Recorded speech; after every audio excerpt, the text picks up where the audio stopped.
Thank you so much, everybody, for joining us today. The topic of today's webinar is blockchain growth opportunity for enterprises. We're extremely excited to have a distinguished guest here with us, Maya Cotton from Frost&Sullivan. Maya is the lead blockchain analyst at Frost&Sullivan. And for those of you who don't know much about Frost, they are an organization that's been around since 1961. They are in 50 different countries around the world, and they have 1,600 researchers and consultants who study and work with clients across many, many different industries, from financial services to healthcare, insurance, etc. So I'm extremely excited to hear what Maya is going to share with us. She's doing quite a bit of research, and obviously the purpose of this webinar is not to explain everything or share everything that we know, but sort of kind of give you a bit of an insight into some of the key takeaways from our and get you excited about what's coming around the corner. Exactly. We want to get excited here. For those of you who don't know me, I'm the CEO and founder of Bloccelerate VC. Bloccelerate VC is a venture fund as well as an accelerator. Our hypothesis is that blockchain is going to be the next inflection point that will generate enormous amount of wealth over the next 5 to 10 years. And our goal is to capitalize on that wealth creation by investing in 30 plus startups in the blockchain space over the next 5 to 10 years. Some might consider Gartner and Frost&Sullivan being rivals, or I would like to call them frenemies, but I think we're in this space, all of us are friends. And Gartner is sort of viewing perspective from the technology side, working with chief information officers, and Frost&Sullivan is working with C-level executives on the business side. So as a part of Gartner, I spent 10 years working with Fortune 500 companies. I spent the last 4 years in Silicon Valley looking at a landscape of emerging providers. And between 2016 and 2018, we looked at more than 100 different blockchain use cases, and I'll cover that in a little bit. But Maya, do you mind sharing a little bit about yourself and how you got started with blockchain? Sure, Kate. Thank you so much.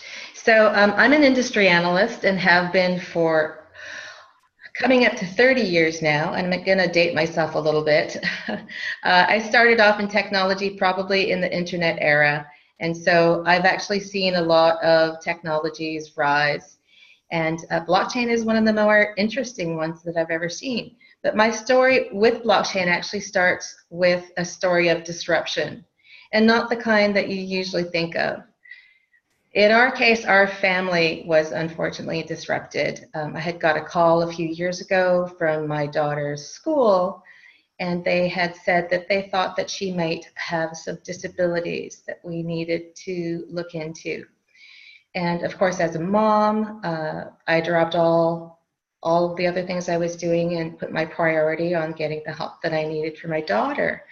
But little did I know that it would be a journey of almost 7 years of encountering the most fractured and siloed ecosystem I had ever faced. And it was so difficult that at some point I actually had to stop full-time work. It was a very tough situation, but after 7 years, it was all worth it because my daughter is now in grade 10 and in high school. Turns out that she's a little bit of a genius and her body just didn't know how to catch up. Mm-hmm. But now that she's doing okay, I'm able to come back to work full time.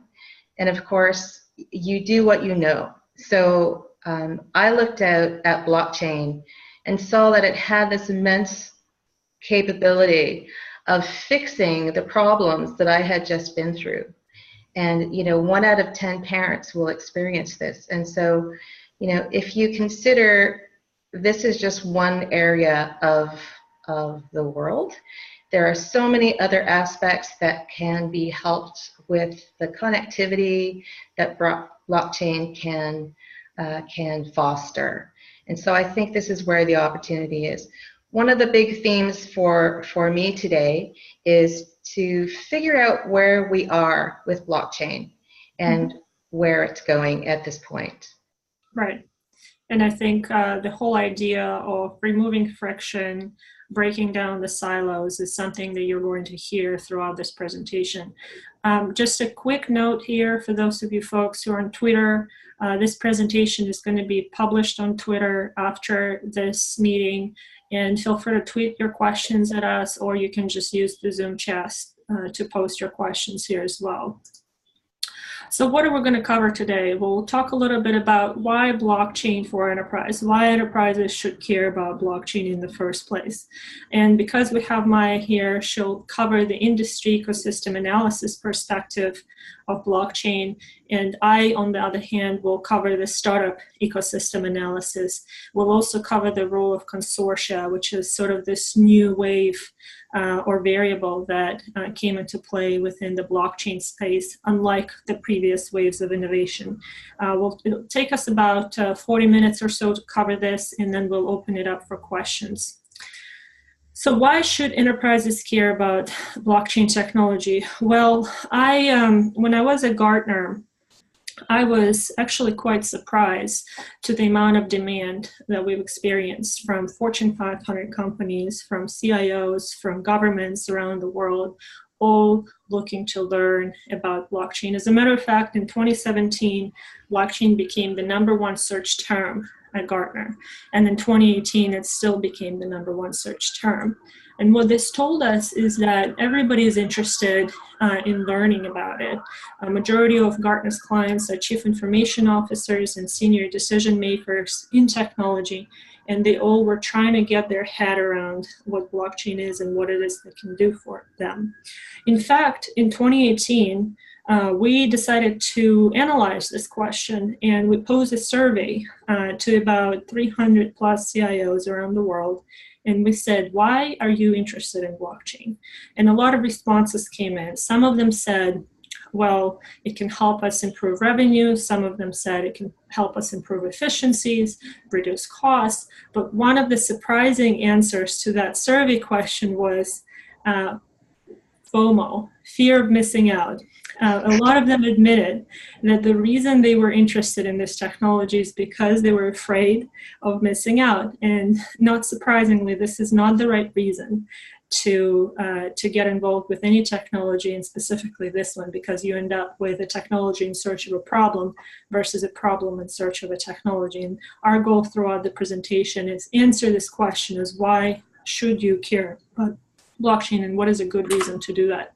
So if you're an enterprise and you're looking to analyze any technology, be that blockchain or cloud computing or artificial intelligence, you always want to look at two sort of factors. One is enabling and one is disrupting. So on the enabling side, how can this technology enable my business to be more successful? And with blockchain, there are essentially three reasons for this. One is, can blockchain enable a trustless value exchange? When we have multiple parties who don't know and don't trust each other, blockchain provides this trustless value exchange where instead of using a central authority, you can use technology to disintermediate it and create the value exchange in a trustless manner. The second reason is collaboration. When you have multiple parties either within your business or among different businesses, and you want to collaborate in a transparent, frictionless manner, blockchain tends to do really well in those use cases. And the third reason is programmability. When you are dealing with a situation when you can sort of have a scenario, if this happens, then this is the outcome. Then smart contract capability comes in handy because you can essentially replace that and pre-program those business processes to self-execute in a frictionless manner. So that's the enabling side. On the disrupting side, that's even more interesting. And obviously, we've seen some waves of disruption in the past, one of which being the internet, when Amazon was started as this small bookstore, online bookstore companies targeting the Barnes and Nobles of the world. And then a few years later, in 2015, overcame Walmart's valuation. Nobody sort of predicted that.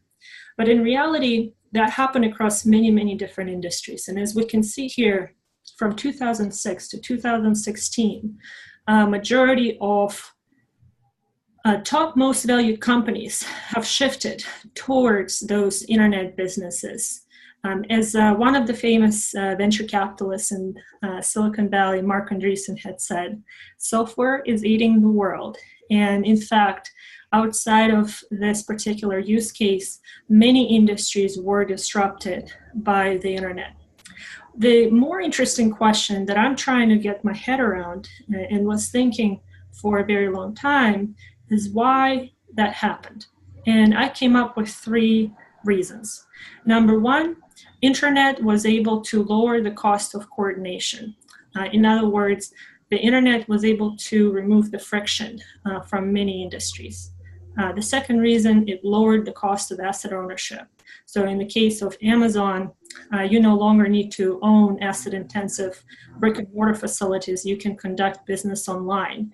And then in turn, AWS enabled a plethora of startups to emerge without the need for a data center.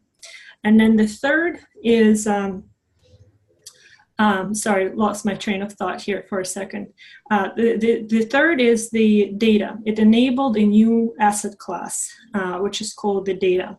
There's a saying that goes, if data is the new oil, Facebook is the new Standard Oil. And that's exactly what happened with the internet. And I think there's a lot of parallels here with blockchain. In fact, if you think about it, blockchain, similarly to the internet, also lowers the cost of coordination because it removes intermediaries and it creates this sort of frictionless value exchange. Number 2, it also lowers the cost of asset ownership, but in a different way. Through fractionalization of assets, you no longer need to own the entire asset. You can just borrow or own a part of it. And then the third, it also created a new asset class, but in this case, it's not data, it is the crypto tokens themselves. And the value that crypto tokens were able to deliver is they created enormous alignment of incentives that weren't possible before their existence. Essentially now what you have is democratization of value capture. And because of it, you have multiple parties in the ecosystem, be that your customers, your vendors, your suppliers, are your shareholders. And if they are your shareholders, then they are more likely to support the growth of your business and participate in and be best actors cheering for your success. So here's an example of the compounded growth. Even despite the downturn over the last 10 years, blockchain has experienced 150% compounded growth. Compare that with Amazon. Amazon is at 25 to 30% compounded growth over the last 10 years. So it's significantly surpassed that. And the chart that you see here is the projected spending. The projected spending is about to go up in the exponential manner. So on that note, I would like to ask Maya to talk a little bit about, from the industry analyst perspective, how do you put this technology through traditional frameworks? I know at Gartner we look to evaluate through the hype cycle, where does this technology fall? How do you view blockchain through this framework? First of all, I want to say that is one of the best explanations of why blockchain I have heard in a really long time. So that's going to make my job an awful lot easier. So if Kate just told us all the reasons why, I see my job as sort of telling us, so where are we at in this process, this technology that has so much promise? As an industry analyst, the first thing that I usually turn to is, for years we've been using this tool called the Technology Lifecycle Adoption Curve. And as I looked at blockchain, this is one of the first things I went to, and I asked the question, where are we now? And Kate, are we here? Are we here at a disruption point, or are we really just starting? And in a lot of ways, with blockchain, I realized that we were here, which is a lot of different places at the same time. And the reason for that is, depending on what segment of the industry you're looking at, the picture looks different because development is happening at a different pace in different parts of the ecosystem. So that's when I realized that I had to look out broader into the blockchain ecosystem. And what I found was what's over here on the right, which is, that blockchain is emerging into a more complex ecosystem than I, in my 25 years, have ever seen. The technology seems to be coming from everywhere. It's an open source technology, so the barriers to entry for development are actually quite low. And there are groups of influencers in this picture that we've also never seen before. And certainly the hype and the noise around blockchain and all of the different things that it can do, the ideation was exceptionally creative. And so sorting out what's real and not real and where we are today is very important. And especially when it comes, everything that I'll be talking about today is from the perspective of the enterprise space. I came to this 3 years ago, so I wasn't really looking at crypto. I was really much more interested in where blockchain is going to be transformative. So what I did was I created an ecosystem analysis based on a canvas. Canvases that we stole from people like our friends in the venture space, where you can actually put all of the dimensions that are the most important to answering the question on one canvas so that you can analyze it quickly. And so when I did this for technologies of the past, what you would see is something like this. A fairly simple industry dynamic where we have supply side and demand side. Supply is inventing and innovating new solutions, and the demand side evaluates them and eventually buys them. And you have this efficient exchange of value. But the blockchain ecosystem, again, I said, looks very different. So one of the things I want you to notice initially on this screen is that we have added this group of influencers. We have more influencers in the blockchain space that are actually behaving very differently.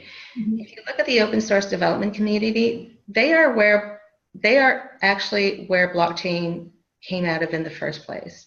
It was a bunch of hackers, and it was so unusual to have a group of hackers create such a revolutionary technology.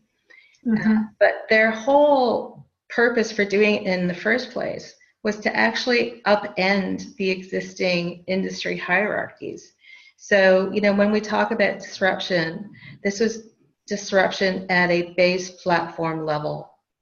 So this is why this is so different. There's a lot of noise, and in a lot of ways, these effects have actually slowed down some of blockchain development to a point where the hype has promised this. Some people might be disappointed because we're not quite there yet. Right. Yeah, and it looks like unlike the other technology waves where we had supply side actors, we had demand side actors, now we have this new player here, the influencers, who are sort of playing a crucial role in how this technology is being adopted. That's right. And one thing to note, as we were starting this research into enterprise, we are at an inflection point. So the group of players that we are showing as big BaaS and cloud service providers, those are the IBMs, the Oracles, the Alibabas, the Tencents, the big gorillas in the tech space who have been building their capabilities for about the last 5 to 10 years. And they have all announced industry-ready, production-ready systems now. And so they are poised to inject a whole lot of capability, production capability, into the ecosystem. So this shows us we're not quite there yet. We are slowly building. And one of the areas where I think is most important to that building is this space called the rise of consortia. Rise of consortia meaning in the blockchain world, companies come together to collaborate and to operate. So this is a key area to watch. And because we have Kate here, Yep. I want her to actually talk about what's happening in the startup sector. Absolutely. And we'll see how those two things interact. And I think an interesting finding here for me on this slide as well is that startup sector, as you can see here, is just entering the development stage. There's going to be a whole lot of activity happening before it will enter the operate and harvest.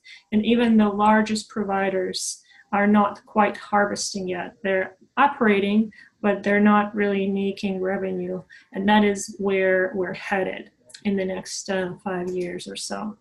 So what does the startup landscape look like? Obviously, I spend a lot of time looking at it, and I'm looking at it from an investment standpoint. So we've seen quite a bit of influx in terms of investment over the last 10 years. Enormous amount of capital actually entered this space. And even despite the downturn in 2019, funding has already surpassed the numbers of the entire year of 2017. So we're definitely headed for another great year in terms of funding of blockchain startups. The only difference is that if 2017 majority of funding came from ICOs and some of it came in 2018, now the funding is shifting more towards venture capital as well as a new form of digitized securities called security token offerings. If we try to analyze the system as it is, it might be a little bit confusing. There's a lot of development that's happening. There's a lot of startups. And as you can see here, quite a few of them are being developed in different pockets. So from payments to enterprise infrastructure. What we would like to look at is more of an organized approach to more of a disciplined way of looking at it. And for that reason, we created this taxonomy to see how this enormous startup ecosystem are looking like from the stack perspective. And from the stack perspective, we have two different essentially platforms. We have the technology platform where we have the protocol layer as well as the middleware, and then we have the business platform where we're starting to see some use cases come up on the decentralized application layer. And then to the side, we have the ecosystem support companies. So let me kind of explain to you what our view and what our thesis is. In venture capital, there is a common hypothesis called a FET protocol theory. Essentially, what FET protocol theory says is that unlike the internet, when Tim Berners-Lee invented TCP/IP and wasn't able to capture value at that protocol layer, it's the Facebooks, the Googles, the Amazons of the world that built applications on top of TCP/IP are the ones who monetize. In blockchain is going to be different. And in fact, over the last few years, we've already seen this. Majority of platforms created enormous amount of value. Ethereum, namely, was just invented 5 years ago and generated 250% plus compounded growth over the last 5 years. And even though it's true, and it has happened, our perspective that in the long term, the platform/protocol layer will become commoditized. There will be a lot of consolidation, and majority of value creation will actually take place on the upper stacks of this protocol. And this is where we're spending a lot of time looking for companies and analyzing. So the layer above that is the platform enabling layer. Think about it as if we're going to be in an interoperable world, we need to create interoperability platforms. So we're looking at those sort of picks and shovels, if you will. Scalability is not quite there yet. We're looking at startups that are solving scalability problems. Application enabling layer is a layer that allows you to enter the world of decentralized application, sort of a gateway into this world. And a very important layer on top of that is identity enabling layer. where we believe that if email was the killer app for the internet, identity will become the killer app for the blockchain. We're not quite there yet, but the whole idea of self-sovereign identity, that you as an individual Absolutely. own your data and control your future versus the Facebooks and the Googles of the world, is the utopian promise, if you will, of the blockchain. That is the huge ecosystem shift. It's shifting that power into different parts of different nodes in the system. Away from the centralized entities to the nodes, to the actual people in the ecosystem. So where majority of value creation will take place, in our opinion, is on this application layer. And the application layer can be analyzed from 4 different buckets. The first bucket is disrupting legacy centralized enterprises, the financial services, the insurance of the world, where there's a lot of intermediaries and there's a lot of inefficiencies. The second bucket is disrupting Web 2.0 companies, the likes of Facebook, the likes of Ubers and Airbnbs and Amazons of the world. Bucket number 3 is tokenization of assets. I think it's going to be a huge opportunity over the next few years, tokenizing and creating alternative means of liquidity for virtually every asset out there. And the last but not least is something that we've seen sort of emerge to the press a lot, and that is the digital gold or digital cash. Those are the cryptocurrencies, and we're less interested in them with a few exceptions, namely the stable coins that we just completed a report about. But even if we look at this universe of decentralized applications, we still need sort of a framework to understand where's the low-hanging fruit. And Maya and I were talking over the last couple of days, and we thought, what would be the couple of variables that we can map out this ecosystem of different industries, and which ones of them are more ripe for disruption versus enabling by blockchain technology. So the couple of variables that are very important is degree of standardization and degree of complexity. So think about degree of standardization as how standardized the processes or the services or the products are in that particular industry. When Amazon started, they didn't go after sort of every single industry out there. They chose the industry that they thought can be standardized in an easier fashion. And the same goes with Airbnbs and Ubers and Expedia. So it's a relatively standardized service. And then on the flip side of it, we have degree of complexity. In other words, how many parties are involved in the process of value exchange? If it's less than 3, it's a low level of complexity. As in case with Amazon, you have the buyer, the seller, and Amazon in between. Or is it a high level of complexity, such as supply chain or healthcare or financial services, where you have enormous amount of parties that are trying to interact with each other? And our hypothesis is that if you are in the bottom right-hand corner of this chart, then you are more ripe for disruption in the short term, or in short to mid-term. And then upper layer is you're more ripe for being enabled by blockchain technology. So there is a small caveat here, because this graph is not really encompassing every other variable that needs to be encompassed, such as is the technology ready for this particular sector? For example, in Amazon, you require large amount of throughput or transactions per second. And this technology is not quite ready yet for that. Uber, same thing. You need identity, and identity hasn't really been figured out with blockchain yet. So maybe the low-hanging fruit would actually not be this very bottom part of the chart, but a little bit higher up, where you don't need the speed, you don't need quite the throughput, and you don't need other factors as well. So this is sort of a starting point. We haven't really shared this with anybody yet, but feel free to critique it or use it if you'd like. So I'm going to give you 3 examples here One is going to be enabling, one is going to be disrupting, and one is going to be both enabling and disrupting. So on the enabling side, one company that is enabling enterprises to integrate blockchain technology is a company called Blockapps. If any of you are familiar with the famous Walmart example, Walmart has worked with IBM to produce an immutable ledger of their supply chain to track the origin of their produce.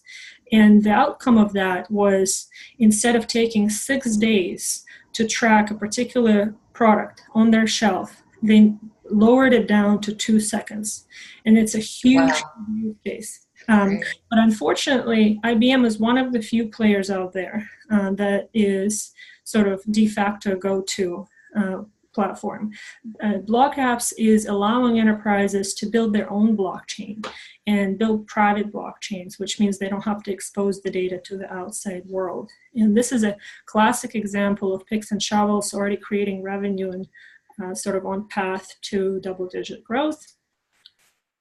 Example of enabling and disrupting is a company called Expansive, which is creating a distributed platform for commodities like oil and gas.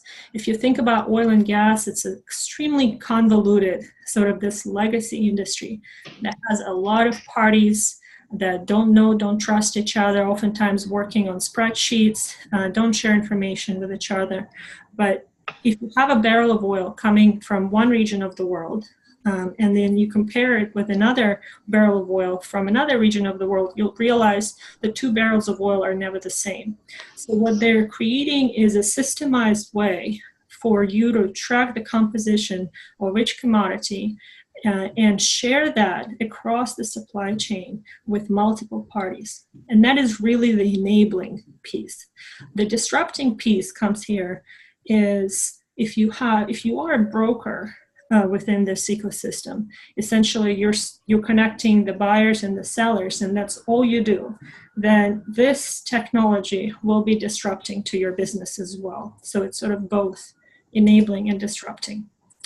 And the last example is a classic example in insurance. This company has created a way for small and mid-sized farmers in emerging markets to insure and protect themselves. It's called crop insurance. Insurance, as I mentioned, has somewhat moderate amount of standardization and moderate amount of complexity. And in this particular case, when you can translate the process, if this happens, then this is the outcome, then smart contract makes a lot of sense. In other words, if there is a drought, farmers should be compensated. Another example would be flight insurance. If there is a flight delay, you should get your money back for your flight. This is another classic example where smart contract and blockchain capability makes sense. Another example, earthquake insurance. If there is an earthquake, you should get paid because your house was destroyed. Obviously, simplifying this a lot. But in simple terms, if there is a relatively standardized process and moderate level of complexity, blockchain makes a lot of sense. So this was sort of giving you the startup landscape ecosystem. I would love to shift our discussion to consortia, and we have just a few minutes left to wrap it up. Yeah, thanks, Kate. So Kate had mentioned just now, is the technology ready? And one of the things I want to answer is also, are the industries ready? And when you look at it through a capability lens, as we do, consortia are one of the key areas that this is going to be developed. These capabilities are going to be developed. So Kate, if you go to the next slide. Mm-hmm. So we fully believe that consortia are going to be the organizing structures for the fourth industrial revolution. And that's a big mouthful, but that essentially means that information technologies and adjacent technologies like robotics and device markets are actually going to, Kate said software ate the world. Well, software and all their adjacent devices are also going to eat the world. So this revolution is described as digitizing people, places, things, organizations, pretty much everything that's out in an open, dynamic ecosystem. Mm-hmm. And so this is what we're moving toward, and we're not there yet, but it is being built. Consortia, this is a canvas that I put together that sort of summarizes a lot of the key dimensions that I wanted to capture when I'm profiling a consortia. And I really like it because in a lot of ways it mirrors the canvas that Kate had. So she had talked about many of the companies that are her enabling companies. We are equivalent to the technology development stack here. And then the business considerations are sort of the apps as they are married through use cases. So this is actually a very similar way of looking at things, and I think it lines up well. So I wanted to move into a short history. Oh, yes. So far, Frost&Sullivan are just starting our journey into a deep dive into consortia. We think it's going to be a fascinating area. So far, we are tracking over 75 organizations that have sprung up in the blockchain universe alone to address blockchain capability. And we expect that in the next 5 years, this number is just going to increase. For example, there are over, I think there's over 24 consortia operating in the financial space, which is expected given Bitcoin. But almost every other major vertical has at least one. And in the last year, we're actually seeing now competing consortia. Whether those competing consortia within a vertical are collaborative or competitive, it will be interesting to see.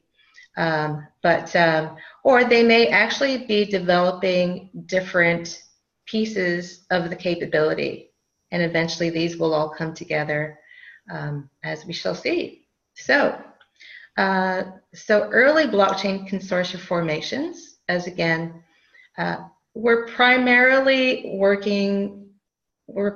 founded for technical development. The development in blockchain it's algorithmic. It's not easy. The programming is not simple, and certainly consensus mechanisms, these were all very new concepts in the IT space. And the very first consortium blockchains that came to fruition were ones that were built by the open source developer community. But those blockchains did not meet the needs of enterprises.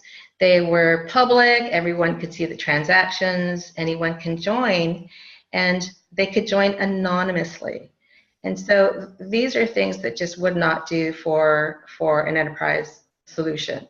Mm-hmm. So that's when consortia were built around building the capability to suit enterprise solutions at both an enterprise scale, but also at an ecosystem scale.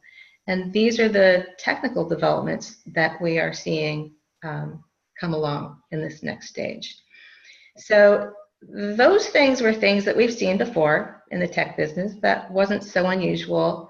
But the things that get me excited are that we did start uncovering new consortia who are actually tackling non-technical issues, or at least they're tackling them in ways that we've never seen before. And that will go such a long way into creating this new world that we call moving from the network world to a world of digital fabric. Digital fabric meaning the big move toward cloud and virtualization and the underlying network technologies that go across and blanket the whole planet. Mm-hmm. And then the communities and the data and the organizations that fabric will connect. And so some really exciting developments in consortia. For example, the first one I have listed here is a vertically led consortia called the Accord Project. And this is all founded by the legal industry. They have an interesting mandate because they want to make smart contracts. They're advocating to have smart contracts have the legal force of real contracts. You know, theoretically today you can transact using smart contracts, but they actually want to send actual binding contracts between organizations anywhere worldwide. And they also want, they're building a template library. So the legal templates that govern all of vertical industries, they're building a digitized library. So now we can send and enable all vertical industries to interact frictionless across these new networks. And I think that's really exciting. The question that sometimes I get asked when I speak, or I ask that question a lot, is code law, right? Can we codify law? And I think this organization is trying to do that. My thinking is that you probably can't because you're still going to need dispute resolution and you're going to need lawyers. But I would imagine that a lot of contracts, especially very simple contracts, could be codified. And that is where smart contracts and blockchain could be very, very powerful.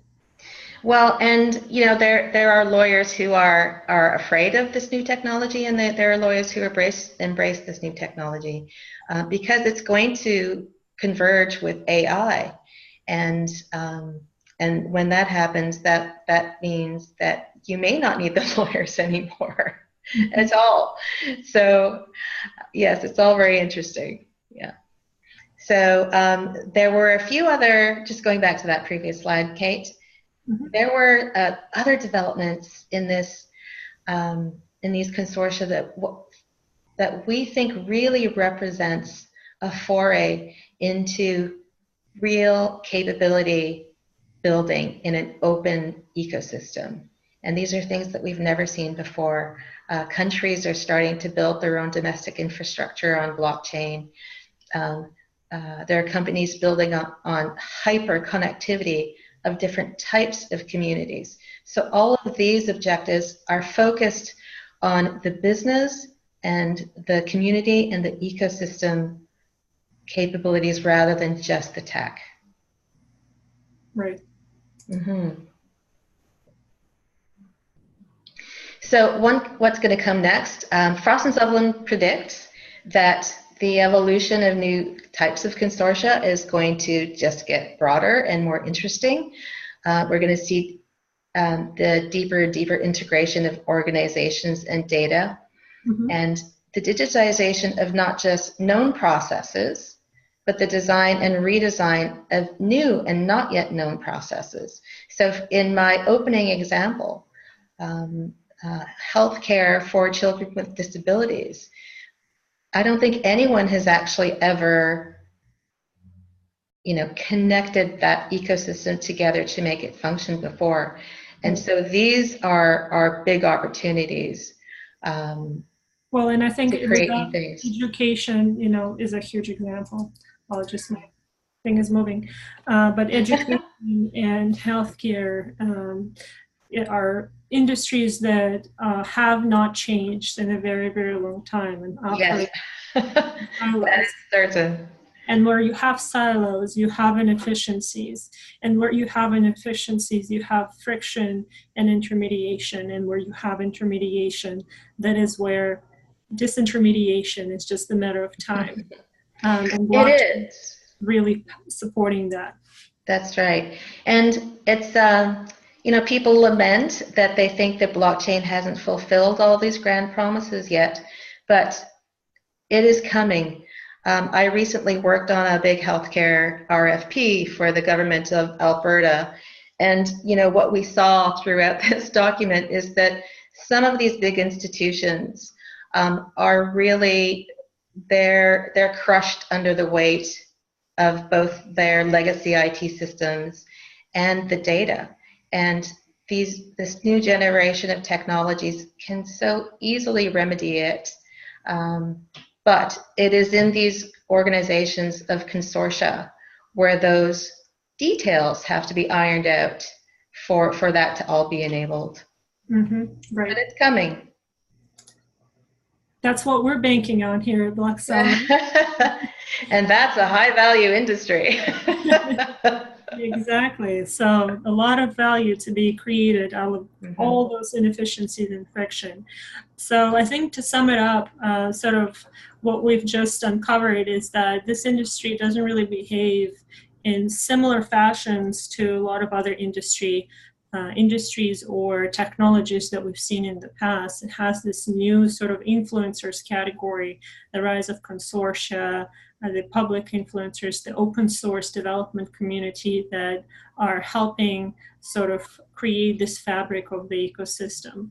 I think one of the saying that I like is that we literally just invented electricity and we try to imagine the television set. And we just need to develop the light bulb. We haven't developed the light bulb and we're already trying to jump to the television set. So it will take. How about Pong? Exactly. You can imagine Pong. Well, and it's human nature to sort of try to leapfrog and imagine things before they are possible, and this is great, and that's what's driving the hype.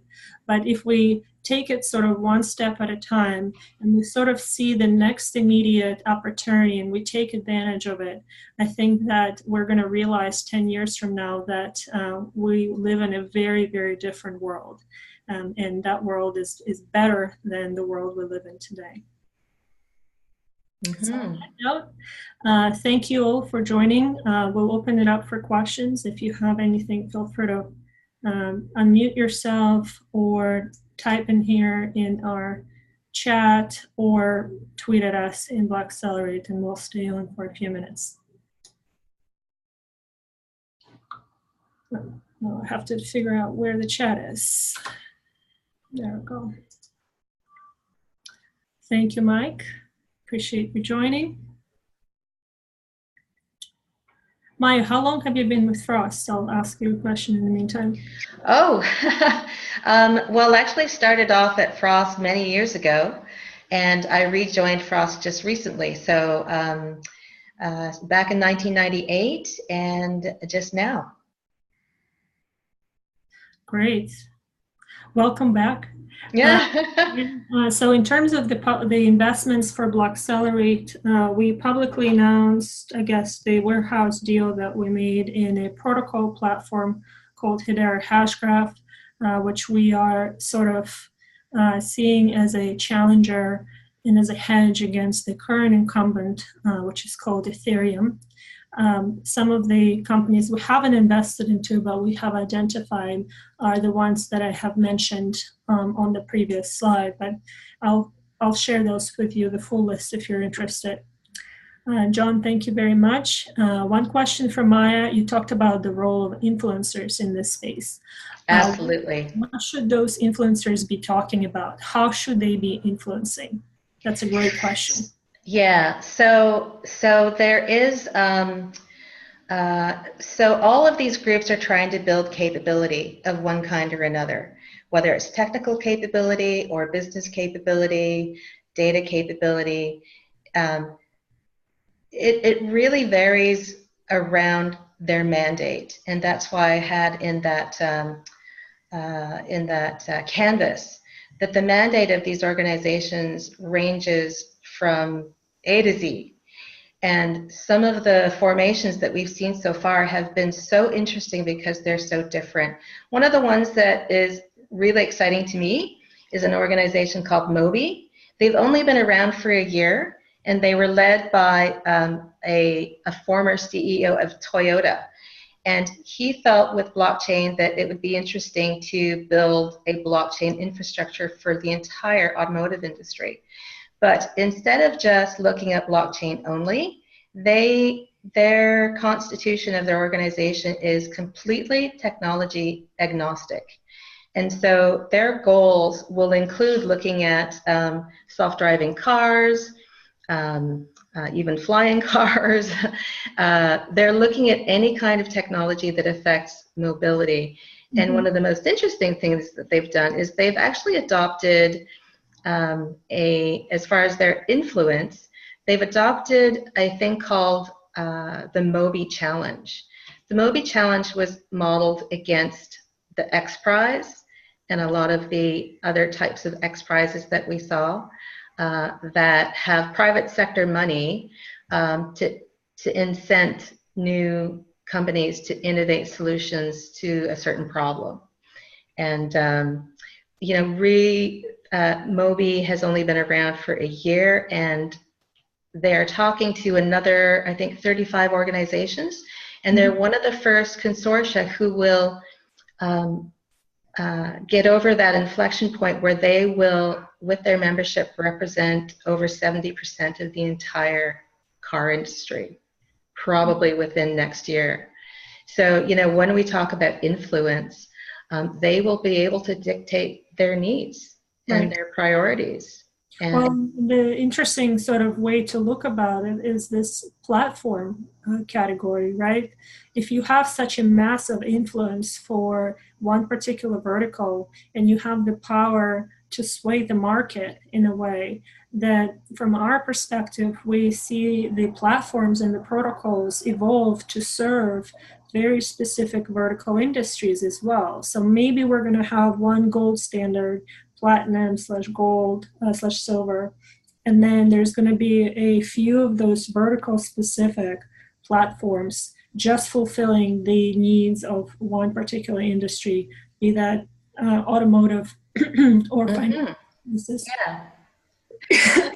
So, but the downs, this is not all easy, because the downside to participating in these consortia is companies have to develop an approach to consortia. They have to understand, how to work in a multi-sided ecosystem, and that can be challenging, right? Like you and I, Kate, we're collaborating even though we're frenemies. So we see a lot of that in these organizations, like companies that are collaborating that you would never, like 5 years ago, had ever thought that they would ever get together and try to help each other. Excellent. All right, Tyler, thank you so much.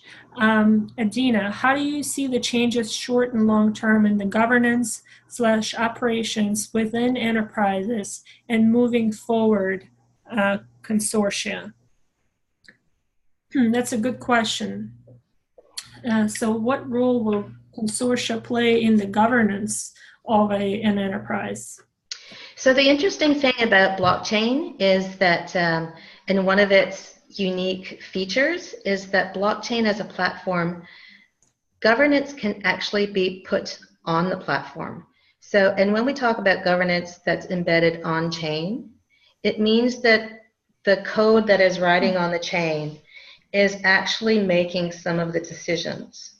And this is where people sometimes overlook that aspect, because when you are in a consortia, what we're seeing is consortias work better when there isn't an unequal balance of power. If there's perceived to be, this consortia is constructed so that there's a master and all others are subordinate, we find that really doesn't work. And because, of course, you don't want to participate if you're the one who's subordinate. Right. So what we're finding is that blockchain, inherent in the technology, is actually capable of putting that base layer of fairness, let's say, and transparency into a lot of those governing structures. Right. And then on the flip side of it, I think we had some examples with Enterprise Ethereum Alliance where a couple of very prominent players who felt like they're driving the entire consortia didn't see value in it and decided to leave and start their own. So it's sort of an interesting political game, and it's very fascinating to see whether multiple organizations will be able to come together and come to the meeting of the minds, be that on technology or on standards or on any other factor. And Right. I think that for that reason, this sort of industry agnostic, or not industry agnostic, but technology agnostic consortia are more even interesting than technology specific, because they're sort of all driving towards a common goal. That's right. And what we're seeing is we think that that will eventually emerge as one of the best practices for especially verticals, that they become technology agnostic. But there are so many formations that are happening in between. One of the things I didn't get to in my presentation is we're even seeing consortia joining other consortia. And we're seeing consortia going to meetings with other consortia so that they can share ideas and exchange best practices. I mean, these are things that we've never seen before. And, you know, I'd love to be a fly on the wall to see all that action taking place, right? So one, kind of to take a step back, we have one question. Sure. Would be worth addressing. And how do we actually define consortia? What is consortia? How would you yes. Oh, and here's the plug. I actually just finished a seminal paper. It initiated our research into consortia. The title of it is called Understanding Enterprise Consortia and Why We Need Them. And in it, I actually unpack the whole definition of what is a consortia, because a consortia can be any group of actors that have come together to pursue joint objectives of some kind. And you know, we've had that. I'm actually a cultural anthropologist. That is my background. And so humans are naturally collaborative. That's how we survived. So it's not new, but in the paper, what I highlight is what's new about how consortia are coming together in specifically the blockchain universe. Because it does look very different. Consortia, I create a typology, and if I had time, I would have gone through a little bit more of the details here. So actually the chart that's up, that's right now, the big enterprise, we call that enterprise-led consortia. So their strategy into the ecosystem, into the market, was a little bit different. What they did was they partnered for capability with companies like Block Apps, middleware companies, initially to build out the capability, and they partnered with giant clients that could actually teach them how to customize their solutions to their specific industries. Right. And then the blockchain, the consortia that they create would be the participants when they go into operation. So that's a very different kind of consortia. Here we have investment-led consortia. So that would be groups like Bloccelerate, who are actually trying to build their own mini ecosystem of capabilities amongst the companies that they invest in, that somehow can help each other in that value chain, or they're synergistic around some investment thesis, right? So there's many kinds, and that's why for a researcher like me, it's going to be very, very interesting, because I am certain that we're going to see things that we've never seen before. Absolutely. And one thing I want to mention here, if any of you are interested in getting a copy of that, or perhaps we can share the key findings that's not proprietary, feel free to email us at info@blockcelerate.vc or kate@blockcelerate.vc. And Bloccelerate is spelled with 2 C's, and it's .vc. Because I know a lot of folks confuse that. So let's move on here. We have a couple more questions from Peter. You mentioned IBM is active with blockchain development. Do you consider them as a leader among the big IT providers? I can just briefly talk about that from my perspective. IBM is sort of the the least of all evils. In a way, they're providing capability that's not being fulfilled by public blockchains today.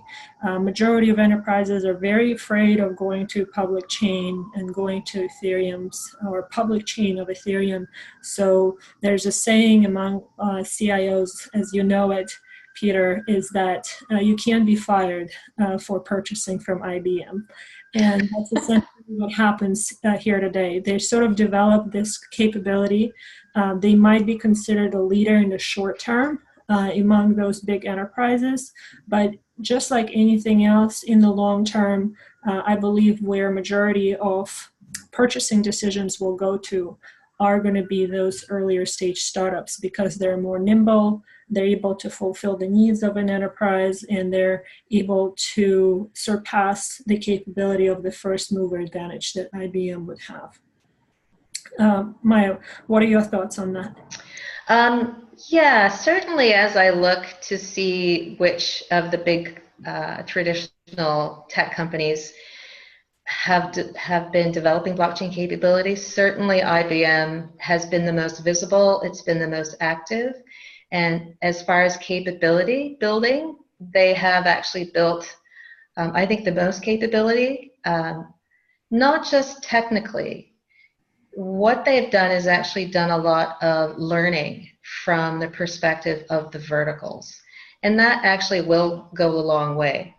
They are a technology not agnostic company. They do want everyone to build on their platforms and their solutions, of course. But we think, Kate and I were having a discussion about how we see the industry might build out as far as the competition between the startups and the big guys who are now in the picture in a big way. And IBM, it's pretty predictable. They are going to go for the low-hanging fruit, the large-scale opportunities with high-value verticals. Their traditional client base, the big enterprises. So there is so much space for startups to find a niche, especially when it's about marrying the technology to a new solution, which in very realized processes are going to be have to be configured, and that's why we think the consortia are so important. Mm-hmm. Absolutely. And one question from Krister is, can we elaborate a little bit more on who those influences are and what role they play? And I think we spend a little bit of time talking about consortia, but maybe you can talk a little about other influencers within. Wow, absolutely. So, we're going to see all sorts of things emerge. One of the things that I found was, putting on the cultural anthropologist's hat, China Ledger. China Ledger is creating a consortia to build blockchain infrastructure for China Ledger. China Ledger, if you look around the world, was really one of the first countries to successfully manage their open public internet infrastructure. And they're trying to do it again with blockchain. So they did it before, they're going to do it again. And, given the amazing things that you can do with blockchain, when married with data, when married with artificial intelligence, who knows where that's going to go? Did that answer the question, or was there another subtlety that I might have missed? I think that what you're talking about is public influencers, right? We have the government. Yeah, there's public influencers. From what I understand, the UN is now developing a policy on blockchain. The EU, as a regional power and jurisdiction, is developing a blockchain policy. But there are also things happening, from the grassroots side. One of the next papers that I'd love to write, maybe not so, hard-hitting business article, but it might be because I want to write an article on the rise of the citizen sector. So Yes. blockchain came out of essentially the citizen sector.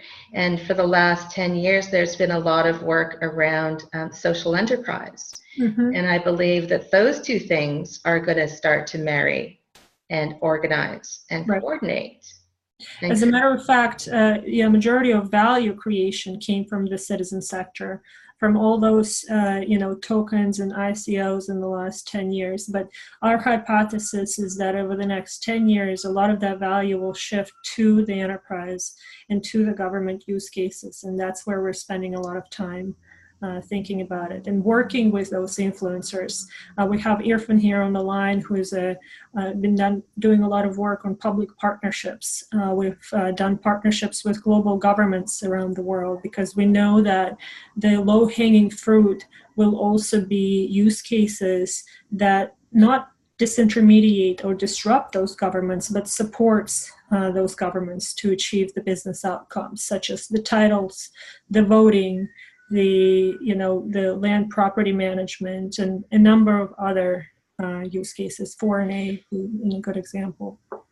I'd love to add just one more example, and I'd read an article about how blockchain may be a way for the citizen sector to actually prevent censorship, because the chains themselves have copies on many nodes, and it is an immutable record. So, as a social media tool, it can skirt and bypass potentially countries who try to control it, because you can't change it. And as long as someone has one copy, that cannot be censored. Yeah, in a way that we can say social media and internet also opened up this whole dialogue that wasn't possible before because it was controlled by the central authority. Now with a blockchain, it's not just possible to collaborate, but collaborate in a mutable fashion that nobody can take it away from you. Mm-hmm. Excellent. I know we're out of time here, but we have a few more questions, so we can continue on for just a few more minutes. What role do you see exchanges taking over the next few years? Or what role do we see exchanges play over the next few years? Well, I think exchanges are the ones that are actually making majority of money in the space today. I think Coinbase announced they did 1.4 billion in revenue last year alone, despite the downturn of the market. And the reason that they are sort of on the harvesting side of this spectrum that Maya was talking about is because they're providing access for retail consumers and retail investors to get exposure into the space.